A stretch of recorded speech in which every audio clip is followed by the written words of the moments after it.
Hello students, my name is Ranjit Singh ਤੇ ਤੁਸੀਂ ਦੇਖ ਰਹੇ ਹੋ ਮੇਰਾ YouTube channel Ranjit Institute of Mathematics.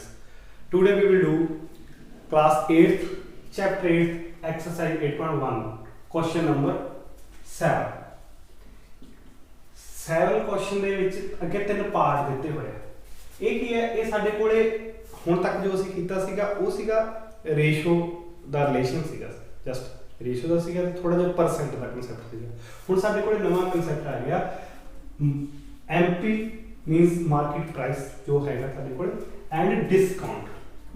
ਇਹ ਸੋਲਵ ਕਰ ਕੁਐਸਚਨ ਸੋਲਵ ਕਰਨ ਤੋਂ ਪਹਿਲਾਂ ਅਸੀਂ ਇਹਨੂੰ ਥੋੜਾ ਬਰੀਫਲੀ ਸਮਝਣ ਦੀ ਕੋਸ਼ਿਸ਼ ਕਰਦੇ ਹਾਂ।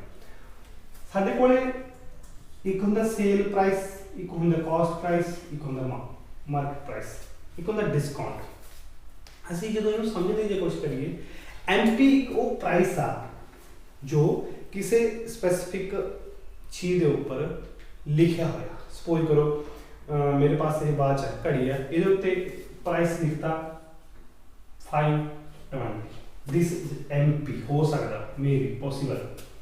ਹੁਣ ਇਹਦੇ ਉੱਤੇ ਡਿਸਕਾਊਂਟ ਸਾਨੂੰ ਦਿੱਤਾ ਜਾਂਦਾ। ਡਿਸਕਾਊਂਟ ਮੀਨਸ ਕਿ ਅਸੀਂ ਇਹਦਾ ਡਿਸਕਾਊਂਟ ਦੁਕਾਨਦਾਰ ਲਿਖਦਾ ਡਿਸਕਾਊਂਟ ਹੈ ਇਹਦੇ ਉੱਤੇ 10%।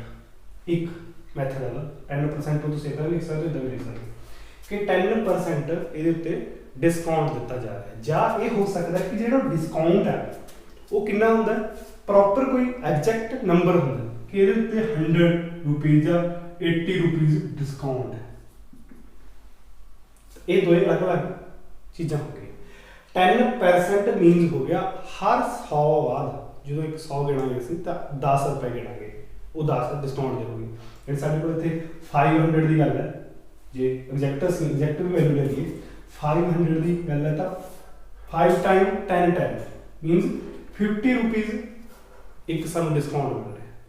ਤੇ 20 ਦਾ ਫੇਰ ਅਸੀਂ 20 ਚੋਂ ਅਸੀਂ ਜਿਵੇਂ 100 ਚੋਂ ਅਸੀਂ 10 ਚੂਜ਼ ਕੀਤਾ, ਦੇਖੀ 20 ਚੋਂ ਜਿੰਨਾ ਉਹਦਾ ਪੋਰਸ਼ਨ ਬਣਦਾ ਅਸੀਂ ਉਹਨਾਂ ਦਾ ਚੂਜ਼ ਕਰਾਂਗੇ। ਤਾਂ ਇਹ ਕੀ ਹੋ ਗਿਆ, ਇਹ ਤਾਂ ਇੱਕ ਮੈਥਡ ਹੋ ਗਿਆ ਕਿ ਸਾਨੂੰ ਡਿਸਕਾਊਂਟ ਮਿਲ ਕਿਸ ਤਰ੍ਹਾਂ ਰਿਹਾ, ਪ੍ਰੋਪਰ ਨੰਬਰ ਦੇ ਹਿਸਾਬ ਨਾਲ ਜਾਂ ਪਰਸੈਂਟ ਦੇ ਹਿਸਾਬ ਨਾਲ। ਹੁਣ ਜਿੱਦਾਂ ਹੀ ਡਿਸਕਾਊਂਟ ਸਾਨੂੰ ਉੱਥੇ ਗਿਵਨ ਇਕੁਏਸ਼ਨ ਦੇ ਵਿੱਚ ਸਾਨੂੰ ਗਿਵਨ ਆ, ਉਹਦੇ ਅਸੀਂ ਉਹਨੂੰ ਅਪਲਾਈ ਕਰਕੇ ਸੋਲਵ ਕਰਾਂਗੇ। ਹੁਣ ਅਸੀਂ ਜਿਹੜਾ ਇਹਦਾ ਸੇਲਿੰਗ ਪ੍ਰਾਈਸ ਤੇ ਕਾਸਟ ਪ੍ਰਾਈਸ ਦੀ ਗੱਲ ਹੈ, ਸੇਲਿੰਗ ਤੇ ਕਾਸਟ ਪ੍ਰਾਈਸ 'ਚ ਬਹੁਤਾ ਕੋਈ ਫਰਕ ਨਹੀਂ ਹੈਗਾ। ਇਹ ਇੱਕੋ ਹੀ ਅਮਾਊਂਟ ਇੱਕੋ ਹੀ ਆ, ਉਹਦੇ ਦੋ ਪੱਖ ਨੇ। ਸਪੋਜ਼ ਕਰੋ ਮੈਂ ਕੋਈ ਚੀਜ਼ ਸੇਲ ਕਰ ਰਿਹਾ, ਮੈਂ ਇਹ ਪੈਨ ਇਹ ਮਾਰਕਰ ਸੇਲ ਕਰਨਾ, ਦੈਟ ਮੀਨਸ ਮੇਰਾ ਇਹ ਸੇਲਿੰਗ ਪ੍ਰਾਈਸ ਆ। ਮੈਂ ਕਿਸੇ ਹੋਰ ਪ੍ਰਾਈਸ ਤੇ ਜਿੱਥੇ ਖਰੀਦ ਕੇ ਪਰਚੇਜ ਕਰਕੇ ਲੈ ਕੇ ਆਇਆ ਉਹ ਮੇਰਾ ਕਿਸੇ ਕਾਸਟ ਪ੍ਰਾਈਸ ਸੀ। ਕੋਈ ਹੋਰ ਸੈਕੰਡ ਪਰਸਨ, ਜਿਵੇਂ ਸਪੋਜ਼ ਕਰੋ ਇੱਕ A ਪਰਸਨ ਹੈ, ਇੱਕ B ਪਰਸਨ। ਇਸ A ਪਰਸਨ ਨੇ ਇਸੇ ਘੜੀ ਦਾ ਰੇਟ 520 ਰੱਖਿਆ MP, ਬਟ ਇਹ ਕਾਸਟ ਪ੍ਰਾਈਸ ਆਪਾਂ ਨੂੰ ਨਹੀਂ ਪਤਾ ਕਿੰਨੇ ਦੀ ਕਾਸਟ ਇਹਨੂੰ ਪਈ ਹੈ, ਕਿੰਨੇ ਦਾ ਉਹਨੇ ਪਰਚੇਜ ਕੀਤਾ ਤੇ ਇਹਨੇ ਇਸ B ਪਰਸਨ ਨੂੰ ਸੇਲ ਕਰ ਰਿਹਾ। ਤਾਂ B ਪਰਸਨ ਕੋਲ ਜੇ ਸਪੋਜ਼ ਕਰੋ ਉਹਨੇ 80% ਜਾਂ 80 ਰੁਪਏ ਜਾਂ 10% ਜਾਂ 80 ਰੁਪਏ ਡਿਸਕਾਊਂਟ ਦੇ ਕੇ, ਡਿਸਕਾਊਂਟ ਦੇਣ ਤੋਂ ਬਾਅਦ ਉਹ ਜਿੰਨੇ ਦਾ ਵੀ ਜੇ ਚੋਂ 80 ਮਾਈਨਸ ਕਰ ਦਾਂਗੇ ਆਪਾਂ, ਸਾਡੇ ਕੋਲ ਕਿੰਨਾ ਆ ਜਾਏਗਾ 460 ਆ ਜਾਏਗਾ। ਜਿੰਨਾ ਵੀ ਆ ਜਾਏਗਾ 460 ਆ ਗਿਆ ਜਾਂ 440 ਆ ਗਿਆ। ਦੈਨ ਉਹ ਜਿਹੜਾ B ਪਰਸਨ ਨੇ ਪਰਚੇਜ ਕੀਤਾ ਉਹ ਕੀ ਆ, ਉਹਦਾ ਕਾਸਟ ਪ੍ਰਾਈਸ ਹੋ ਗਿਆ। ਇਸ ਵੇਲੇ B ਨੇ ਦੇਖੋ B ਪਰਸਨ इधर मैं B खरीद रहा, दैट मीन्स ये मेरा कॉस्ट है। इधरों A बेच रहा सी वही same, that means selling price and cost price ये समहाउ सेम टर्म ही है, सेम नंबर ही है। वो डिपेंड करता है कि किहदे बारे गल हो रही है। बट जब ਅਸੀਂ क्वेश्चन सॉल्व करते हैं तो उस ਇੱਕ ਪਰਸਨ ਦੀ ਗੱਲ ਕਰਦੇ ਹਾਂ ਵੀ ਉਹ ਕੋਈ ਇੱਕ ਪਰਸਨ ਹੁੰਦਾ ਉਹ ਵੇਚਦਾ ਹੈ ਜਾਂ ਖਰੀਦਦਾ ਹੈ। ਤਾਂ ਇੱਥੇ ਹੁਣ ਜਿਹੜੇ ਕੁਐਸਚਨ ਨੇ ਸਾਡੇ ਕੋਲੇ ਜਿਹੜਾ MP ਆ, MP ਕੀ ਹੁੰਦਾ, MP ਇੱਕ ਉਹ ਪ੍ਰਾਈਸ ਹੈ ਜੋ ਉਹਦੇ ਉੱਤੇ ਅਮਾਊਂਟ ਲਿਖ ਦਿੱਤੀ ਜਾਂਦੀ ਹੈ, ਅਸੀਂ ਉਹ ਤੇ ਵੇਚਦੇ ਹਾਂ ਜਾਂ ਖਰੀਦਦੇ ਹਾਂ, ਡਜ਼ਨਟ ਮੈਟਰ।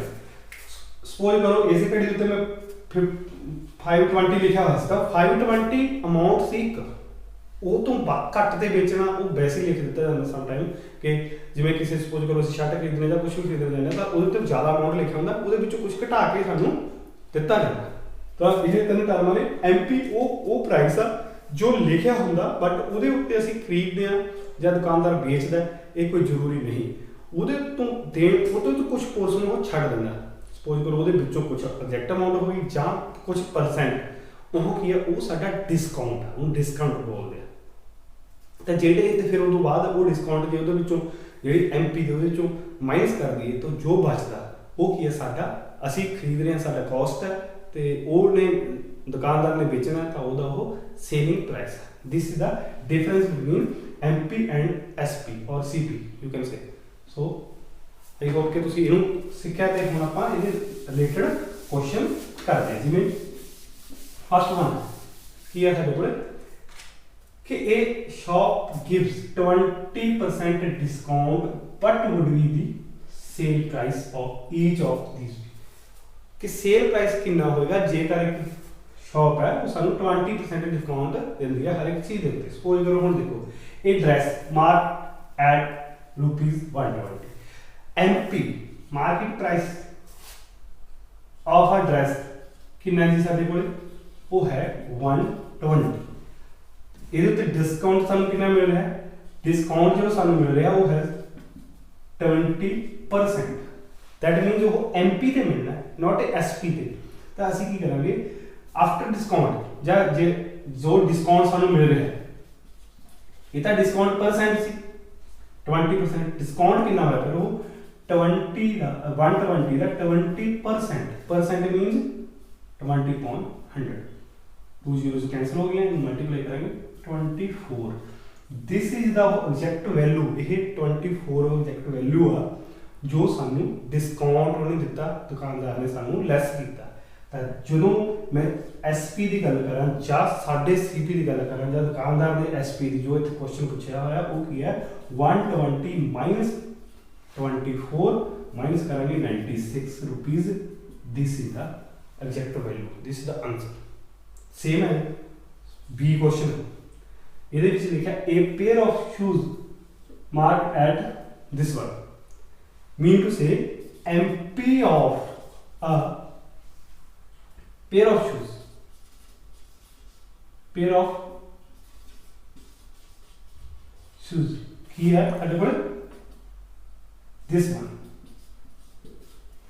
same thing ਉਹਦੇ ਉੱਤੇ ਡਿਸਕਾਊਂਟ ਸਾਨੂੰ ਕਿੰਨਾ ਮਿਲਿਆ, discount 750 20 upon this, 2 zeros cancel हो गए 150 ਇਹਨੇ 150 रुपीज़ डिस्काउंट मिलता सानू 750 रुपीज़ ਦੀ। ਤਾਂ ਅਸੀਂ ਇਹਦੇ ਵਿੱਚੋਂ ਲੈਸ ਕਰ ਦਾਂਗੇ ਤਾਂ ਸਾਡੇ ਕੋਲੇ ਉਹ ਐਗਜ਼ੈਕਟ ਜੋ ਵੈਲਿਊ ਆ ਉਹ ਸਾਡੇ ਕੋਲੇ 600 ਆ ਗਿਆ।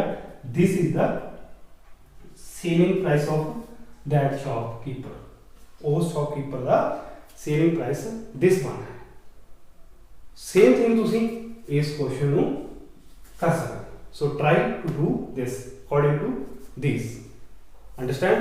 I hope कि तुसी इस concept ਨੂੰ ਧਿਆਨ ਨਾਲ ਸਮਝਿਆ ਹੋਵੇਗਾ।